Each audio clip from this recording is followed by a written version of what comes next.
everyone. This is Caroline from Fiat Integrative Health in Franklin, Tennessee, and you're listening to the Fiat Health Podcast. We believe that now more than ever, the healthcare industry has become a place of confusion. And over the years, we have been asked countless questions about what true health and integration for the whole person looks like. Join us every other week as we explore topics ranging from primary care and women's health to counseling and spiritual health. We're so glad you're here. We're getting some technical things worked out. So I'm going to go ahead and introduce myself, and then Madeline will introduce herself. So I am a family nurse practitioner, and I specialize in NAPRO Technology, which is a type of restorative reproductive women's health, which is a subset of women's health that seeks to get at the root cause of issues and restore fertility naturally. And then we recently started a certification program called Fertility. So there's some new information we're going to talk about that comes from Fertility, and that's a certification that I'm in the middle of right now. I have a history of infertility and recurrent miscarriage myself. So a lot of my practice has flowed out of my positive and negative experiences in women's health. And so that's also my passion. That's an area that I'm going to be talking about because I love it. Hi, everyone. I'm Maddie, or Madeline. I'm also a family nurse practitioner.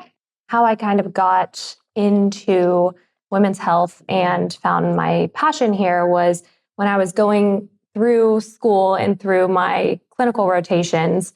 I did a lot of time with an OBGYN out in a really small town in the middle of very rural Tennessee. I learned a lot from that rotation, spent a lot of time with the OBGYN there, but was really disappointed in and felt that there was a lot lacking when it came to women, and the patients were, very underserved in a lot of ways. His line that he would famously say is, we have two options, and that's birth control or surgery.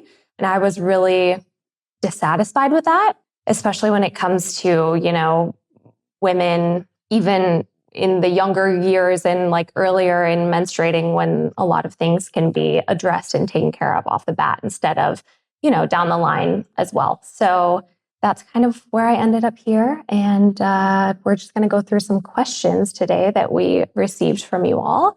And I guess we'll just jump in. Sounds good. Okay. So one of the first questions that we had was about hypothalamic amenorrhea. And so what is that? So the hypothalamus lives in the brain. It's a part of your brain and part of your hormone cascade. And so amenorrhea, meaning no periods. So hypothalamic amenorrhea is basically a term that means that, you're not cycling or not cycling regularly because of having to do with, miscommunication in the brain or something like that. And that can be a cause of infertility. And sometimes it's one that not a lot of women are aware of.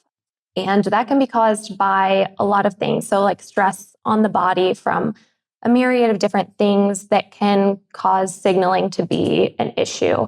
So low BMI is a really common one. So women who are really athletic, maybe they had a history of irregular periods when they were a runner or something like that. And it can be hard to kind of jumpstart or reactivate the hypothalamus.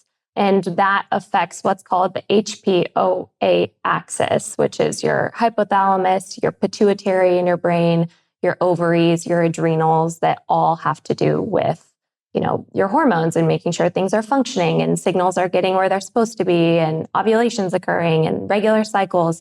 So that whole system can be affected by any sort of extreme stress. And so ways that you can help to manage that stress and help to repair your body are through, making sure a lot of lifestyle and diet things. So making sure, for example, that you are eating a sufficient amount of calories, and not just calories, but, a variety of nutrients. You're getting good fruits and vegetables. You're getting proteins to sustain your metabolism and your body's functions and whatnot. And then your circadian rhythm is really important in that process as well.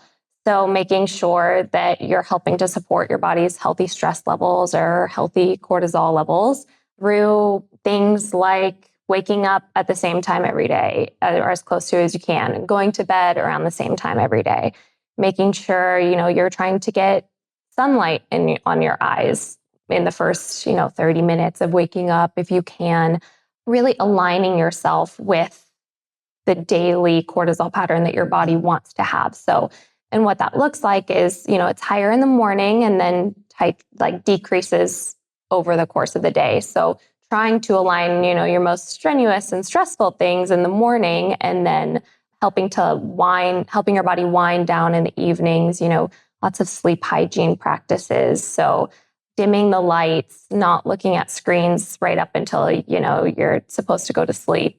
All of those kind of daily practices can help with the function of those organs and the signaling between them. Exercising is great, but really making sure to avoid super strenuous exercise is important, especially with women who kind of do have this diagnosis, this history. And then as far as treatment, hormone therapy is a lot of times very utilized and helpful to prevent things like bone density loss and things like that. All right. So next we're going to talk about low AMH and autoimmunity. A lot of what I'm going to talk about is brand new information. So we've kind of revamped this side of the practice in the last 4 to 6 weeks. So very exciting. My original training said, who cares about AMH? Don't even check it. And I found out that actually it's really important to check, and that there are ways to prevent issues as well, prevent further decrease in AMH. But also something to keep in mind, AMH is a representation of a woman's egg count. And in standard fertility practice, they make a big deal about it because the IVF world has to have a certain amount of eggs for their process to work. And in natural fertility, you only need 1 egg. So we don't make a huge deal about it. As long as there is an egg count, there is the potential for fertility.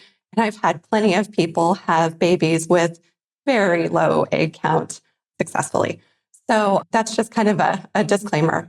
But a lot of low AMH is thought to be connected to autoimmunity.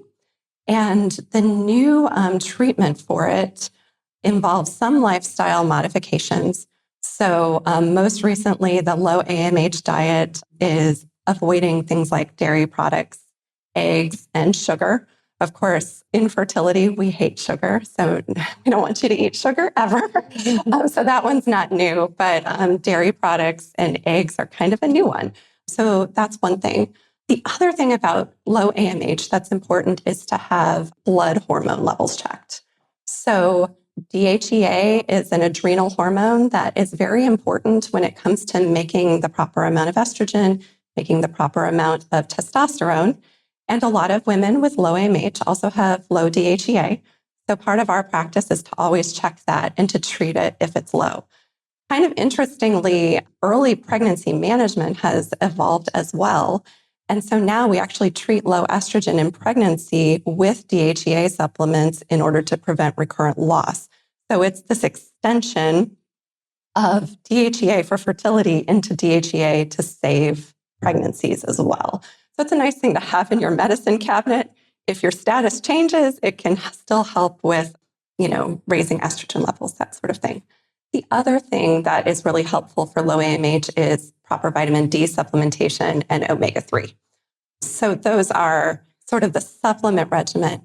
Depending on age and status, some providers recommend CoQ10 supplementation as well.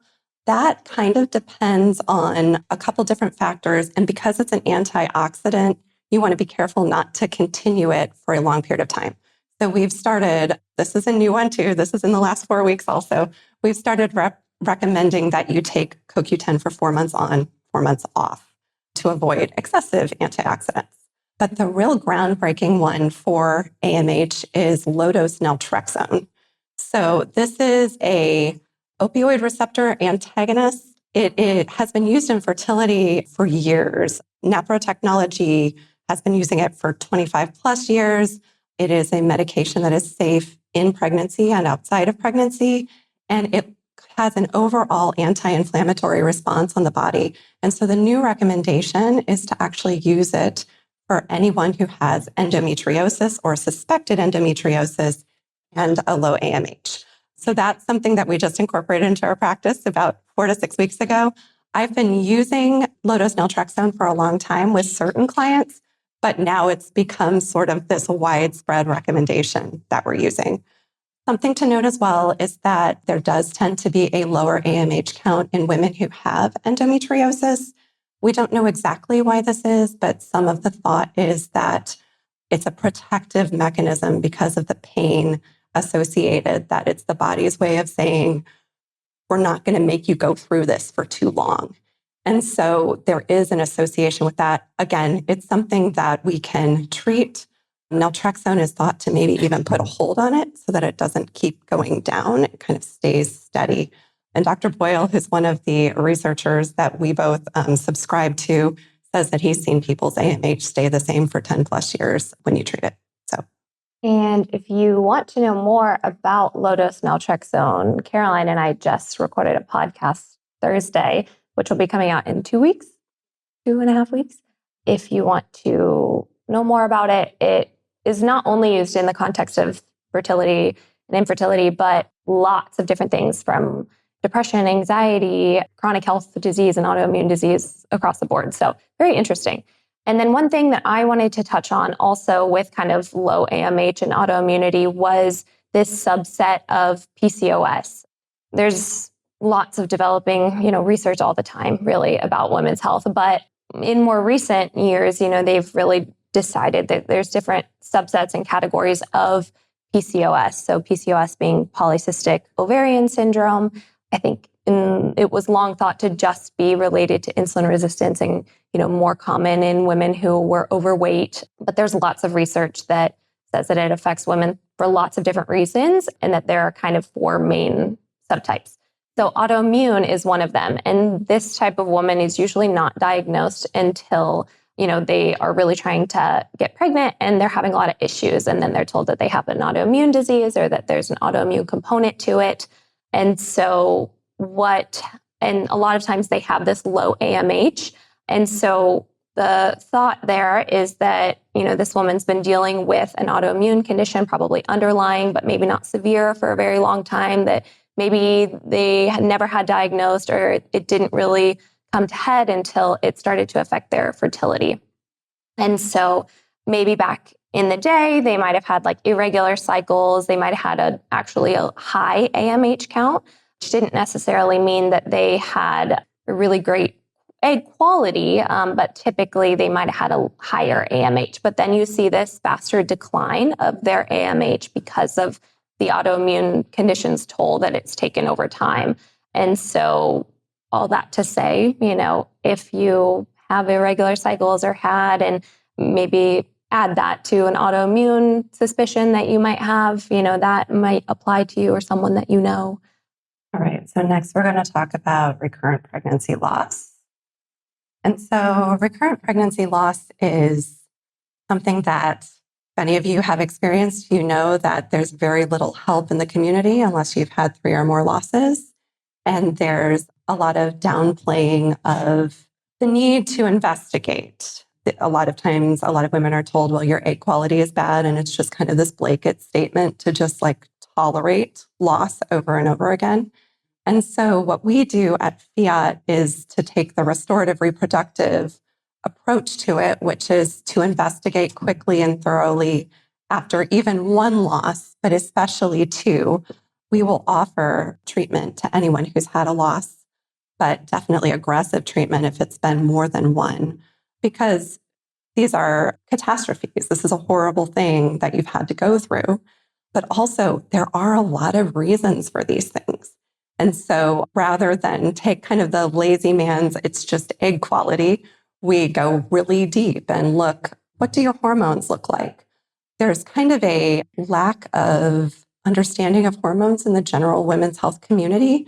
Right now, I think that the American College of Obstetrics and Gynecology and the American Society of Reproductive Medicine say that ovulation occurs if a progesterone level is higher than 3. But we know that that's a horrible ovulation, that we want ovulation to be very good. And so we have a much higher standard of what progesterone should be, what estrogen should be, what testosterone and DHEA should be.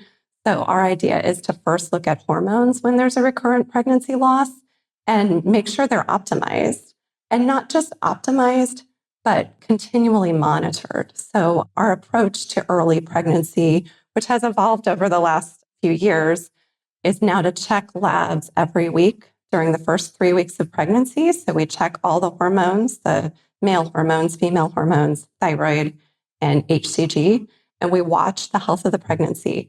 And by doing this on every single pregnant patient, we've started to see trends and understand, like, is this going well? What do we need to do?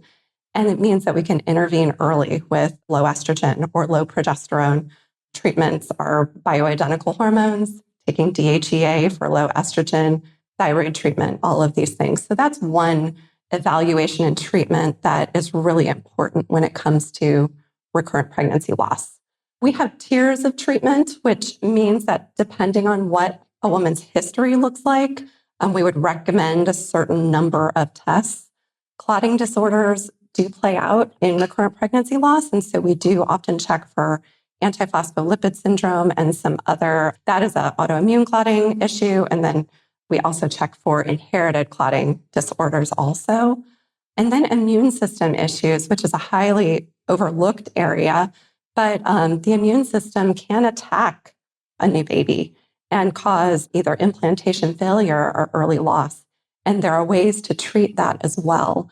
Genetic issues, we offer treatment for this, but those are the kind of things that you can't really change. And they just give a percentage of success versus not success. So I don't typically push for that. We usually just check the things that we can change. And then also there are structural issues as well. So something that's come up a lot for me in practice this year is C-section scar defects from prior deliveries that are now causing infertility. It's called an isthmocele. So far, no surgeon in Nashville believes in it. So that's been really fun. But I've got a lot of surgeons in other cities who are ready to treat it.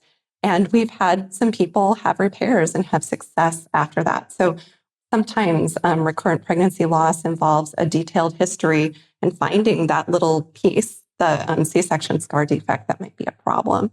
Another one that is huge right now and wasn't huge 5 years ago, which is interesting, is chronic endometritis. So chronic endometritis is an inflammation of the uterine lining that comes about sometimes because of a pregnancy loss, sometimes because of an infection.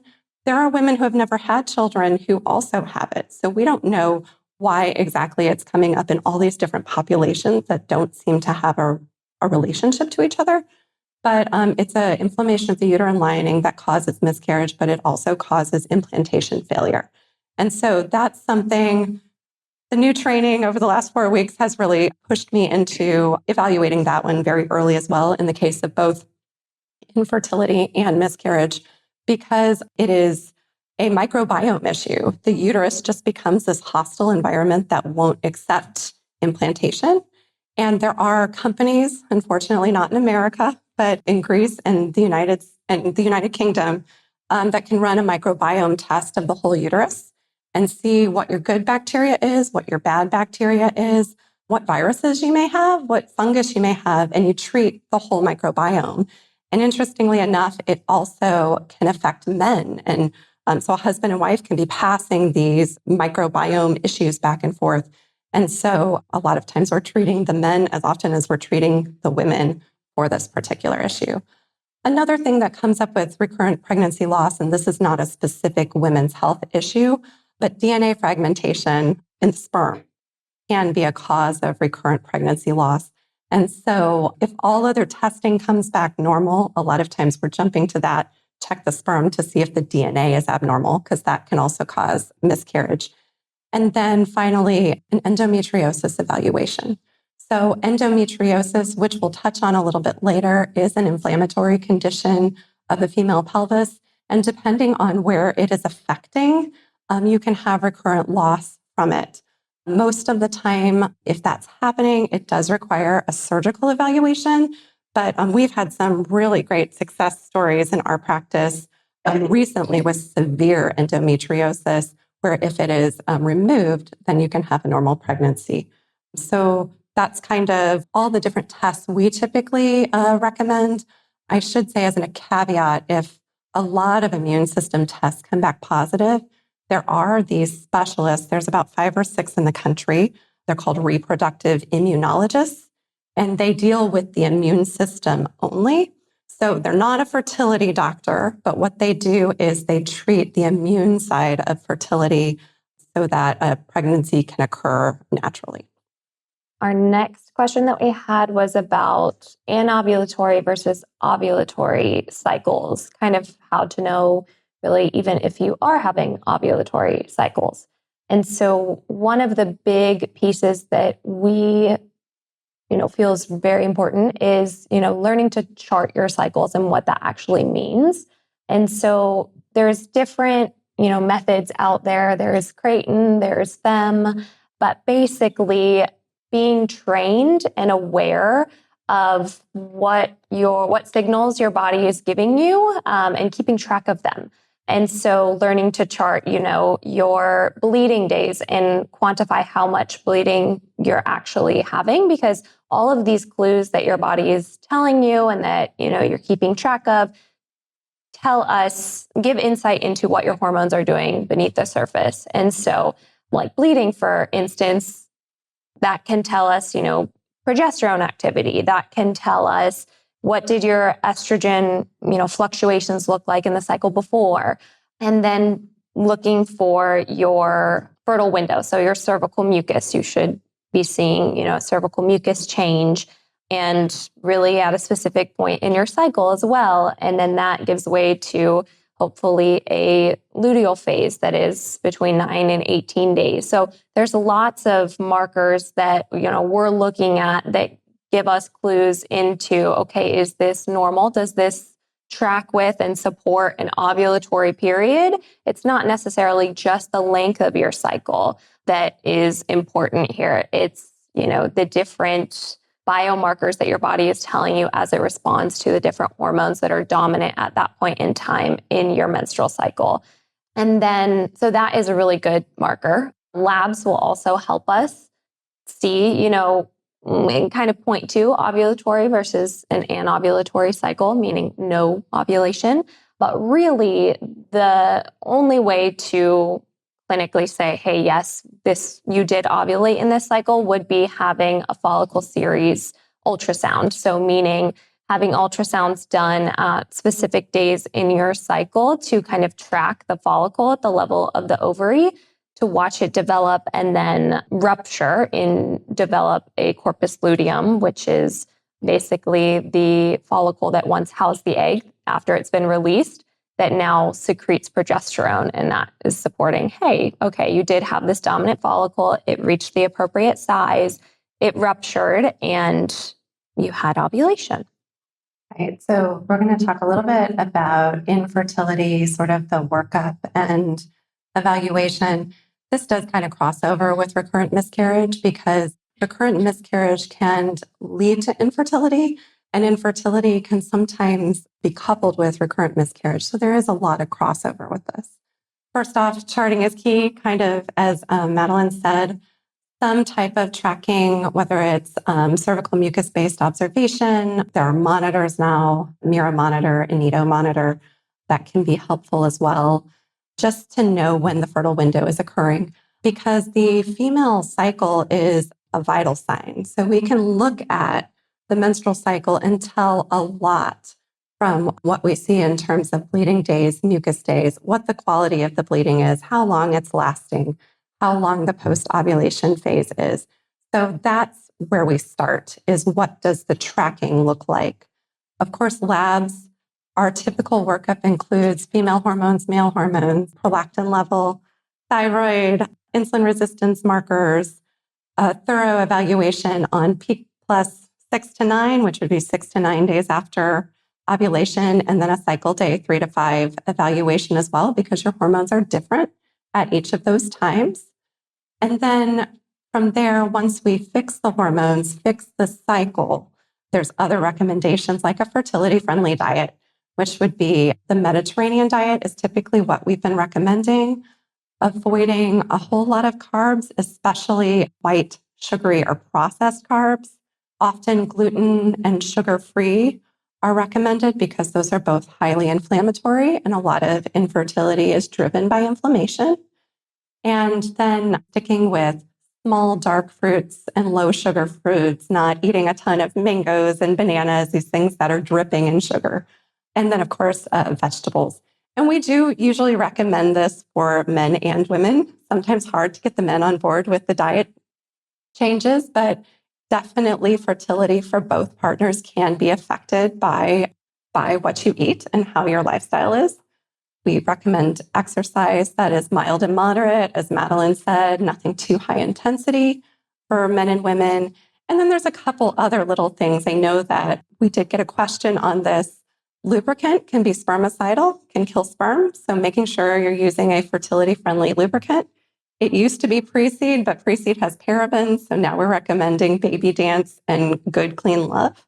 Men also need to be careful with wearing tight underwear, visiting saunas or hot tubs too often, drinking too much alcohol. All of those things can affect sperm quality. And then also sleep is important. So a new recommendation is that both partners wear a sleep mask, because you really shouldn't be able to see your hand in front of your face while you sleep. And if you don't have that degree of darkness in your room, it could be throwing off your hormones. So that's kind of an easy one. And then we also check vitamin levels, because vitamin deficiencies can lead to thyroid issues, can lead to bodily disruptions, and also can lead to problems in pregnancy. If a pregnancy occurs, we want to make sure that baby's brain can develop properly. And so making sure folate levels are adequate, B12 levels, iron, vitamin D, those types of things. There was a question on blocked fallopian tubes. And first off, you only need one tube to conceive. And there's some really interesting research now about the ovary on the opposite side reaching around and grabbing an egg from the opposite tube. They've actually seen this quite often, where there's a corpus luteum on an ultrasound that's on the opposite side from where ovulation occurred, or from where conception occurred. So it's really interesting. The body has an amazing way of working around that. So most of the time, if we have one functional fallopian tube, I usually say, don't stress about it. Conception can still occur. Now, if there is a blockage, there is the thought, what caused that blockage? And so if there's been a surgical procedure, of course, we would potentially worry about that. Infection can cause a blocked fallopian tube, but so can endometriosis. So if a woman has a blocked fallopian tube and hasn't been evaluated for endometriosis, it's something to keep in mind, just because there is generally a reason for that blockage. Endometriosis, of course, is a surgical evaluation. And another thing that kind of goes hand in hand with that is that endometritis, the condition I mentioned before, this inflammation of the uterine lining, is common in women who have had surgery. And it's also common in women who have endometriosis for whatever reason, even if they haven't had surgery. So that's something to have evaluated as well if you have a blocked tube. This is more of a new recommendation. Again, we've been changing our practice a lot in the last 4 to 6 weeks because of new information. But having a microbiome evaluation with a company like Fertilizys or Screen Me to check for those infections, because what happens is the body wants to protect itself. And so if there's an infection in the uterus, the tubes will sometimes block off to keep that infection from getting out into the rest of the pelvic cavity. So there's a protective mechanism to it. It just works against fertility. If you're seeking an evaluation for endometriosis or a blocked tube, one thing I do want to mention is that not all surgeons are going to be interested in preserving pelvic organs. It's a sad commentary. I've had a really unfortunate conversation with a surgeon in Nashville about how, well, we can just cut that tube out because you can do IVF anyway. And it was jarring, and it made me realize how blessed and lucky we are to have these surgeons who care about preserving female pelvic organs. And so we have a list of restorative reproductive surgeons that we do refer to. And if you need surgery, I would encourage you to only see a restorative reproductive surgery surgeon, because it is now standard of care for other surgeons outside of that group to cut out pelvic organs if they are damaged at the time of surgery. So just something to keep in mind. Another thing about endometriosis, so testing. I think we got a question about, how can you test for endometriosis? So there are things that we can look at in, the clinical presentation and the labs that might give us a suspicion, but really it's not, diagnosed until it's seen on laparoscopy. So what are other things that you can do? There's different labs like prolactin might be kind of high. Prolactin is a hormone that might have a correlation to endometriosis. A CA125, which stands for cancer antigen 125, there is a correlation again with that lab value and endometriosis. Again, these aren't necessarily like if you have elevated, then it 100% supports that you have endometriosis. Likewise, if they're not elevated, that doesn't exclude a diagnosis of endometriosis, but they kind of get our wheels turning. Sometimes and then usually, if we have a suspicion, we'll recommend strongly that someone will see a surgeon for an evaluation, talk through the options there. They might send them for an MRI. Sometimes that can be seen. Sometimes endometriosis can be seen on MRI, but really the way to diagnose is through laparoscopy. And then I think we had some questions about diet for endometriosis. It's the same as the fertility diet, basically low inflammatory foods, gluten-free, dairy-free if you can do it, sugar-free, and then fish oil supplements. Some new supplements that came up at a conference I recently went to are using N-acetylcysteine at the beginning of the cycle. Is something that you can do cycle day 2 through 9 to help with the inflammation that happens during the period. So the pathophysiology of endometriosis is women with endometriosis have uterine tissue growing all over their pelvic cavity. And uterine tissue is responsive to hormones. So anytime estrogen rises, this tissue gets thicker. Anytime a period occurs, this tissue bleeds, and there's a lot of pain and a lot of inflammation that comes from it. Something that has happened a little bit more in practice now is endometriosis is being found throughout pelvic cavities. Some people have it growing on their diaphragm, can have it a lot of different places and have all sorts of symptoms from it. So that's the pathophysiology of it. So any intervention we have at the time of menstruation is to try to get at that pain and inflammation.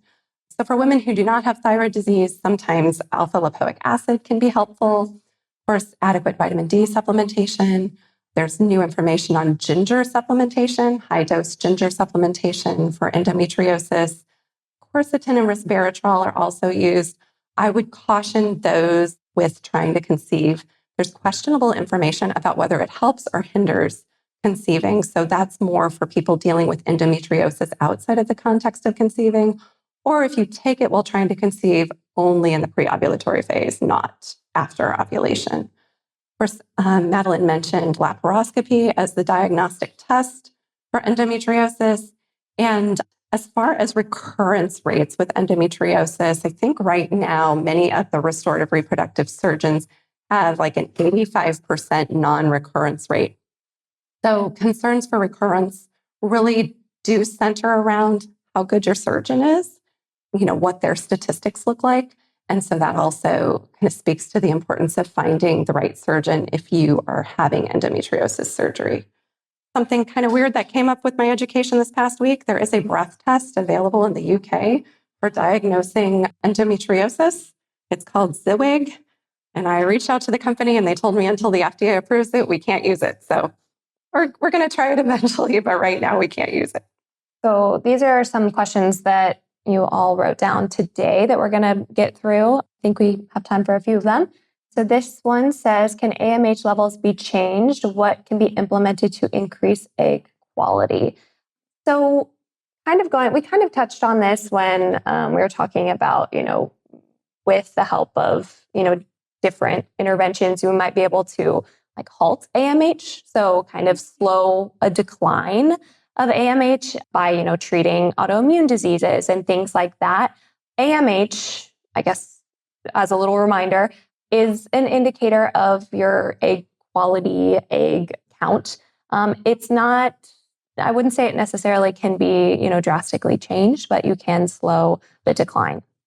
All right. And then we had a question about what does NAPRO look like, the costs, insurance coverage, and other medical resources. So in our practice, we don't take insurance, but a lot of labs, diagnostic testing, and other things can be run through insurance. So we don't typically use fertility codes because we are just getting at the root cause of these issues. And so we typically get a little bit better coverage when it comes to labs. We also have negotiated amazing prices with LabCorp. And so even the self-pay rates are sometimes cheaper than what you can get through insurance. The NAPRO process typically starts with charting, tracking your cycles, having the lab evaluation. And then we do a restorative approach where we try to fix the cycle, balance the diet and the lifestyle issues. And then we do a series of medicated cycles. So based on what we see on the labs, we will treat with ovulation induction meds if that's what's needed, luteal phase support. So we do use progesterone and HCG to support the luteal phase. So depending on if it's a luteal phase defect, a follicular phase defect, or just a defect throughout, we'll treat that. And then we usually do about 12 cycles. So many women, it does take a full 12 months, sometimes 14 to 16 months to conceive. And that's considered within the realm of normal. And so we do have a very targeted approach, but we check labs between peak +6 and peak +9 every cycle to see if the hormones are within proper ovulatory range. We have a very high standard for what that is. And if it doesn't meet that, we change the meds every cycle until we get it right. And then often we're also using follicle series and tracking. As far as at-home tests and kits, sometimes we'll do LH strips, Mira monitors, medical resources. I think we have a book table somewhere. Some of my medical resources are on that book table. It Starts with the Egg. It's a great book for fertility information in general. This one says, any good supplements to always have on hand? As far as to always have on hand, really the only one that I would confidently say would be a good prenatal vitamin to have. Something that has, a good blend of methylated B vitamins, vitamin D, vitamins to help support thyroid function. Otherwise, I would talk to a provider and get some labs done and say, okay, what might be helpful to me? Okay, does issues with the thyroid affect fertility or cause higher risk of miscarriage? I'm so glad I picked up this one. Thyroid is my favorite. Yes, absolutely. Especially Hashimoto's, which is an autoimmune thyroid condition, does increase risk of miscarriage and does increase infertility risk. We've had an amazing track record with just starting thyroid medication on some patients. And if that's their only fertility risk, it immediately corrects itself within 6 weeks. It's a pretty amazing one. So yes, but it does matter how your provider is looking at the thyroid numbers. Standard normal range that you see on a lab result is not normal for fertility. The lab doesn't tell you that, but it is absolutely not. And there is a miscarriage risk if you're within that range. Some providers will say your TSH or thyroid stimulating hormone has to be less than 2.5. I've had miscarriages occur in my patients with that range. And so I operate under the idea that you should be in the lower half of normal range for pregnancy. And so that makes the TSH upper limit of 1.5. And so I do treat anybody who's in that range. Some new information that's come out recently is that T3 therapy can be helpful for some women to improve ovulation. So that's also a consideration, but it's less of a consideration in pregnancy. It's more in the context of fertility. So this question is asking, could the 1 in 4 stat be wrong or outdated when it comes to women who have had miscarriages or experience, loss and miscarriage? Yes, we think so, absolutely. Especially in the last 4 to 5 years, we do think that is outdated, and it's much more common than that. Thanks for listening to this week's episode. To learn more, you can visit our website at fiathealth.org. If you enjoyed this episode and you'd like to help support the podcast, please subscribe to our show on your favorite podcast platform and leave us a review. This helps make the podcast easier to find. Lastly, if you'd like to reach out, ask a question, or suggest a topic for a future show, send us an email at media@fiathealth.org. God bless.